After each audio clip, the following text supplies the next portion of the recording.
Hello मित्रांनो, the विजय अकॅडमीवरती तुम्हा सर्वांचं स्वागत आहे.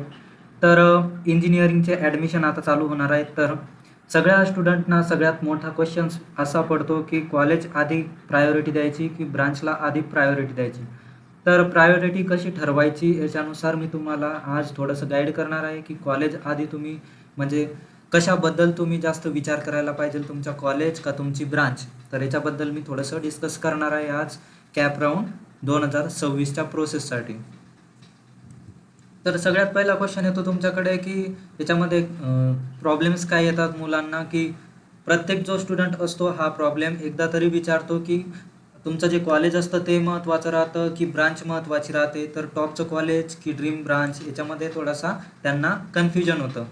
त्यानंतर परिणाम आणि महत्त्व काय आहे, तर याच्याबद्दल पण तुम्हाला माहिती पाहिजे की दुसऱ्या बाजूला ड्रीम ब्रांच मिळते पण कॉलेज ॲव्हरेज असतं, किंवा प्लेसमेंटसाठी काय चांगलं असतं, करिअरसाठी काय चांगलं आहे, लाँग टर्मचा पण तुम्हाला तिथे विचार करावा लागतो, कारण तुमचे 4 वर्ष तिथे आहेत. आणि याच्यामधून एक जरी तुम्ही चुकीचा निर्णय घेतला तर तुमचे 4 वर्ष जे असतात त्याच्यावरती तुमचा परिणाम होऊ शकतो. म्हणून जितका चुकीचा डिसिजन होईल तुमचा तितकंच नुकसान होईल. तर म्हणून मी तुम्हाला आजच्या व्हिडिओमध्ये असं सांगणार आहे की कोणतं कॉलेज तुम्ही करायला पाहिजे आणि ब्रांच या दोघांमध्ये कोणत्याला महत्त्व द्यायला पाहिजे. तर सगळ्यात पहिले कॉलेजचं बघायचं झालं तर कॉलेज जेव्हा तुम्ही ठरवता त्यामध्ये तुम्हाला कोणत्या गोष्टींचा विचार करायचा आहे, की ब्रांचपेक्षा जर कॉलेजला महत्त्व द्यायचं असेल तर त्याच्यामध्ये काय काय मला बघावं लागेल.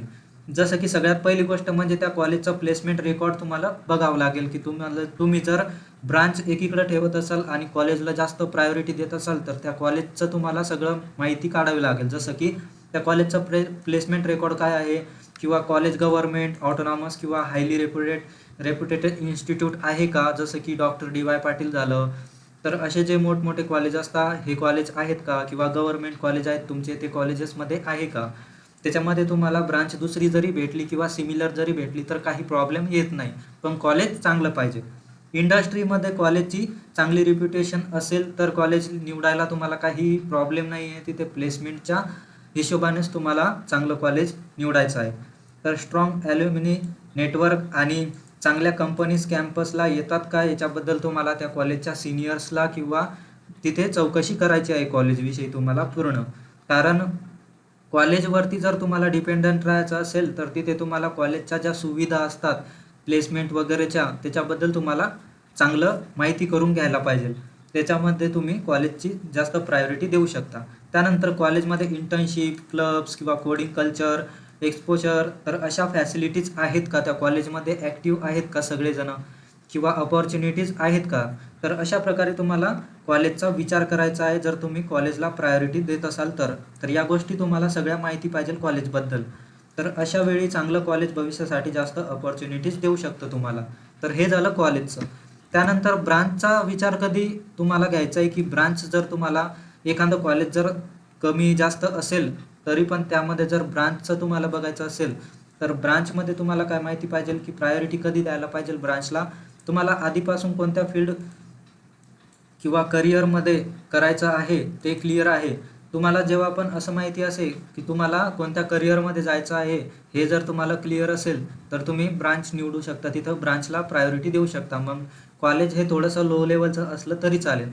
कारण ब्रांच जेव्हा तुम्ही प्रायोरिटी देता ब्रांचमध्ये तेव्हा जास्त काय तुम्हाला एवढं माहिती पाहिजे की ब्रांच जर तुम्हाला प्रायोरिटी देत असेल तर तुम्ही ब्रांचच्या रिलेटेड इंटरेस्टेड आहात का, त्या ब्रांचमध्ये तुम्हाला पॅशन आहे का, त्या ब्रांचमध्ये तुम्हाला काम करायला आवडेल का.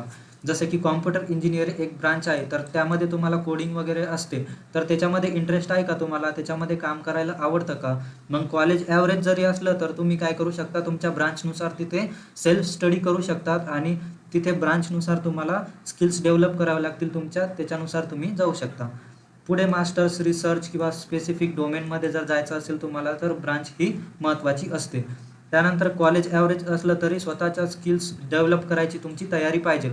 कारण जेव्हा कॉलेजचा प्रश्न येतो की लो लेवलचं कॉलेज असेल तर तुम्हाला ब्रांच चांगली पाहिजे तिथे, आणि ब्रांचनुसार तुम्हाला तिथे स्टडी किंवा इंटरेस्ट चांगला पाहिजे, म्हणजेच तुमच्या स्किल्स तिथे डेव्हलप करता आल्या पाहिजेत.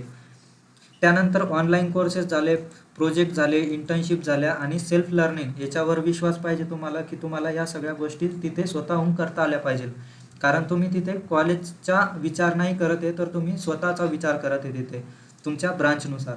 त्या ब्रांचशिवाय दुसऱ्या ब्रांचमध्ये शिकण्याची इच्छा नाही पाहिजे. म्हणजेच काय की तुम्हाला जी ब्रांच पाहिजे ते त्या ब्रांचमध्ये जर तुम्हाला ॲडमिशन भेटत असेल, मग कॉलेज लो लेवलचं जरी असेल तर तुम्हाला एवढी तिथे स्किल्स वगैरे त्याच्यामध्ये तुम्हाला इंटरेस्ट पाहिजे ज्याच्यामध्ये तुम्ही तिथे काम करू शकाल. तर अशा प्रकारे तुमचं जे दोन्ही गोष्टी आहेत, एक कॉलेज आणि एक ब्रांच. जर तुम्हाला कॉलेजला प्रायोरिटी द्यायची असेल तर तुम्हाला त्या कॉलेजचं सगळं बघावं लागेल की तिथे प्लेसमेंट वगैरे कसं आहे. आणि त्यानंतर जर तुम्हाला ब्रांचला प्रायोरिटी द्यायची असेल तर ब्रांचमध्ये तुम्हाला स्वतः सेल्फ स्टडी करायची तिथे इच्छा पाहिजे. त्या ब्रांचमध्ये तुम्हाला जर आवडत असेल तर त्या ब्रांच रिलेटेड तुम्हाला सगळ्या गोष्टी म्हणजेच इंटरेस्ट पाहिजेत त्या गोष्टींमध्ये. तर अशा प्रकारे तुम्हाला ब्रांच किंवा कॉलेजला प्रायोरिटी द्यायची आहे. त्याच्यानंतर रिॲलिटी बघायचं झालं तर काय असतं की टॉपचे जे कॉलेज असतात त्याच्यामध्ये प्लेसमेंटच्या अपॉर्च्युनिटीज जास्त असतात मुलांना. कारण तिथे ब्रांचेस कोणतीही असो पण ते टॉपचं कॉलेज आहे म्हटल्यावर तिथे जास्त कंपनीज वगैरे येतात आणि प्लेसमेंटचे जास्त अपॉर्च्युनिटीज असतात. त्यानंतर ॲव्हरेज कॉलेजेस बघायचे झाले तर तिथं तुम्हाला थोडंसं ॲव्हरेज कॉलेजमध्ये फक्त ब्रांच चांगली असूनही प्लेसमेंटची गॅरंटी नसते. कारण तिथे तुम्हाला स्वतःहून अभ्यास करावा लागेल, स्किल्स डेव्हलप करावे लागेल. तर त्याच्यामध्ये तुम्हाला ब्रांच असेल चांगली तरी पण तुम्हाला तिथे थोडीशी तुमची डेव्हलपमेंट करावी लागेल. त्यानंतर रिक्रुटर्स असतात ते काय करतात, तुमच्या कॉलेजचा ब्रँड, स्किल्स आणि प्रोजेक्ट तिन्ही बघतात. तर मग याच्यानुसार तुम्हाला ठरवायचं आहे की तुम्हाला कॉलेज आणि ब्रांचनुसार तुम्हाला मी सांगितलं तसं तिथे प्रायोरिटी द्यायची आहे. त्यानंतर पीर ग्रुप इफेक्ट. याच्यामध्ये काय असतं की कॉलेज एन्व्हायरमेंट, फॅकल्टी किंवा पीर ग्रुप, एक्सप्लोजर, करिअर याचा मोठा परिणाम पडतो तुमच्या करिअरवरती. म्हणजे कॉलेजचं एन्व्हायरमेंट कसं आहे, तिथली फॅकल्टी बरोबर आहे का, किंवा तिथे काय काय अपॉर्च्युनिटीज आहे त्याच्यामध्ये सगळं तुम्हाला चेक करूनच ठरवायचं आहे की कॉलेजला महत्त्व द्यायचं आहे की ब्रांचला महत्त्व द्यायचं आहे.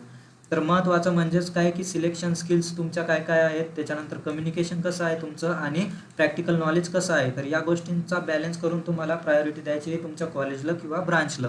तर या सगळ्या गोष्टींचा तुम्हाला तिथे विचार करून तिथे ठरवायचं आहे की तुम्हाला कॉलेजला महत्त्व द्यायचं आहे की तुमच्या ब्रांचला. त्यानंतर एक्सेप्शन काय असतं की कधी कधी ना काही स्पेशल केसेस असतात ज्यामध्ये ब्रांचला जास्त महत्त्व द्यायला हरकत नाही. कारण तुमच्याकडे जर कॉम्प्युटर रिलेटेड ब्रांचेस असतील तर याच्यामध्ये टेक डोमेन येतात तुमचे आणि याच्यामध्ये अपॉर्च्युनिटीज करिअरच्या जास्त असतात कारण याला डिमांड असते तुमच्या IT कंपनीजमध्ये. तर याच्यामध्ये जर तुम्हाला ॲडमिशन भेटत असेल आणि कॉलेज जरी तुमचं ॲव्हरेज असेल तर तुमची तिथे स्ट्रॅटेजी पाहिजे की तुम्हाला तिथे स्किल्स डेव्हलप करता आले पाहिजे या ब्रांचमध्ये, जर तुम्हाला या ब्रांचेसमध्ये जर कॉम्प्युटर रिलेटेड ब्रांचेसमध्ये इंटरेस्ट असेल तर. त्यानंतर काही कोअर ब्रांचेस आहेत जसं की मेकॅनिकल, सिव्हिल, इलेक्ट्रिकल आणि प्रोडक्शन. ह्याच्या रिलेटेड जर ब्रांचेसमध्ये जर तुम्हाला जर तिथे ॲडमिशन घ्यायचं असेल या ब्रांचेसमध्ये तर तुम्हाला कॉलेजची परिस्थिती तिथे बरोबर बघावी लागेल की तिथे बरोबर लॅब्स आहेत का, फॅकल्टी आहेत का, बरोबर प्लेसमेंट रेकॉर्ड काय आहे, त्यानंतर इंडस्ट्री कनेक्शन आहेत का. तर या सगळ्यावर तुम्हाला तिथे रिसर्च करावं लागेल जेव्हा या ब्रांचेसचा तिथे प्रश्न येतो. तर अशा प्रकारे तुम्हाला थोडंसं ॲनालाइज करून तिथे तुम्हाला फाइंड करावं लागेल. त्यानंतर बरोबर निर्णय जर घ्यायचा असेल तुम्हाला तर सिंपल बघायचं झालं तर टॉपचं कॉलेज किंवा टॉपचं ब्रांच तुम्हाला हे जर निवडायचं असेल तर तुम्ही बघू शकता. त्यानंतर गुड चॉईसमध्ये असं येते की टॉपचं कॉलेज पण सिमिलर ब्रांच जर भेटत असेल तर तिथे जवळपास चांगली संधी आहे ती तुमच्याकडे, पण तुम्हाला तिथे डेव्हलपमेंट करावी लागेल, स्किल्स वगैरे डेव्हलप करावे लागेल. त्यानंतर केअरफुली विचार करायचा म्हणजेच काय की तुम्हाला जर ॲव्हरेज कॉलेज जर भेटत असेल पण त्या कॉलेजमध्ये तुम्हाला ब्रांच तुमच्यानुसार भेटत असेल तर तिथं तुम्ही ॲडमिशन घेऊ शकता. पण तिथे तुम्हाला स्किल्स डेव्हलप करण्यासाठी तुम्हाला तिथे स्वतःचा सेल्फ स्टडी जास्त करावा लागेल. तर याचा थोडासा विचार करा की तुमच्याकडून होईल का सेल्फ स्टडी. तर अशा प्रकारे जर तुम्ही विचार केला तर तुम्हाला 4 गोष्टींचा तिथे विचार करायचा आहे. सगळ्यात पहिली म्हणजे कॉलेजचं प्लेसमेंट कसं आहे, त्यानंतर ब्रांचमध्ये इंटरेस्ट आहे का तुमचा, त्या ब्रांच तुम्हाला आवडते का, त्यानंतर कॉलेजचं रेप्युटेशन कसं आहे, कॉलेज चांगलं आहे का, त्यानंतर थोडंसं रिसर्च करायचं कॉलेजबद्दल आणि फ्युचर करिअर गोल्स काय आहेत तुमचे त्याच्याबद्दल पण विचार करून तुम्हाला कॉलेज किंवा ब्रांच या दोघांमधून कोणत्याला जास्त प्रायोरिटी द्यायची आहे त्याच्याबद्दल तुम्हाला विचार करायचा आहे.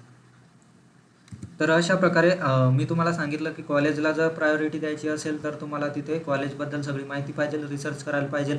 आणि ब्रांचला प्रायोरिटी द्यायची असेल तर तुम्हाला स्वतःवर वर्क करावं लागेल, स्वतः स्किल्स वगैरे सगळं शिकावं लागेल. तर अशा प्रकारे तुम्हाला दोघांमधून निवड करायची आहे. तर कोणतं पण तुम्ही जर बघितलं तर स्टडी तर तुम्हालाच करायचा आहे, मग ती ब्रांच कोणती पण असो किंवा कॉलेज कोणतं पण असो, पण त्यामध्ये तुम्हाला इंटरेस्ट पाहिजे, त्यामध्ये तुम्हाला आवड पाहिजे, त्यानुसारच ब्रांच सिलेक्ट करायला पाहिजे तुम्ही आणि कॉलेज सिलेक्ट करायला पाहिजे. तर भेटूयात पुढच्या व्हिडिओमध्ये. व्हिडिओ कसा होता ते नक्की सांगा. यूजफुल असेल तर लाईक करा, तुमच्या जितके पण मित्र असतील त्यांच्यासोबत शेअर करा आणि चॅनलला सबस्क्राईब करायला विसरू नका. तर भेटूयात पुढच्या व्हिडिओमध्ये आणि काही डाऊट्स असतील तर कमेंट बॉक्समध्ये मला नक्की सांगा. खाली आपल्या टेलिग्राम ग्रुपचा लिंक दिलेली आहे, तो जॉईन करून घ्या. तिथे तुम्हाला अपडेट वगैरे मिळतील आणि इंजिनिअरिंगचं कंटेंट पण मिळेल.